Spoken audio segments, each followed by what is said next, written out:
ത്രിയേക ദൈവത്തിൻ്റെ തിരുനാമത്തിന് മഹത്വമുണ്ടാകട്ടെ. കർത്താൽ പ്രിയ സഹോദരങ്ങളെ, വേൾഡ് ടു വേൾഡ് ടെലിവിഷൻ്റെ ആഭിമുഖ്യത്തിൽ നടത്തപ്പെടുന്ന ബൈബിൾ ക്രൗൺ പ്രതിദിന പ്രശ്നോത്തരിയിലേക്ക് നിങ്ങളെല്ലാവരെയും കർത്തൃനാമത്തിൽ സ്വാഗതം ചെയ്യുന്നു. നമ്മുടെ ഇന്നലത്തെ ചോദ്യം, ഏത് പട്ടണത്തിൻ്റെ മതിൽക്കെട്ടിൽ നിന്നാണ് ഒരു കുട്ടയിൽ പൗലോസിനെ കെട്ടിയിറക്കി രക്ഷപ്പെടുത്തിയത്? ഉത്തരം ദമാസ്കസ്. അപ്പോസ്തല പ്രവൃത്തി 9-ാം അധ്യായം 25-ാം വാക്യത്തിൽ അത് കാണുവാനായിട്ട് കഴിയും. ഇന്നലത്തെ വിജയി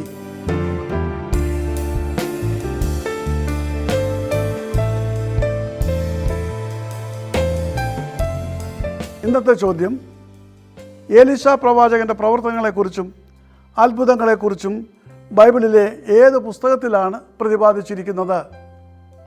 ചോദ്യം ഞാൻ ആവർത്തിക്കുന്നു. ഏലീശ പ്രവാചകൻ്റെ പ്രവർത്തനങ്ങളെക്കുറിച്ചും അത്ഭുതങ്ങളെക്കുറിച്ചും ബൈബിളിലെ ഏത് പുസ്തകത്തിലാണ് പ്രതിപാദിച്ചിരിക്കുന്നത്? വേഗം ഉത്തരങ്ങൾ അറിയിക്കുക, സമ്മാനം നേടുക. ദൈവം നമ്മെ അനുഗ്രഹിക്കട്ടെ. താഴെ കൊടുത്തിരിക്കുന്ന വാട്സാപ്പ് നമ്പറിൽ നിങ്ങളുടെ ഉത്തരങ്ങൾ അയയ്ക്കുക.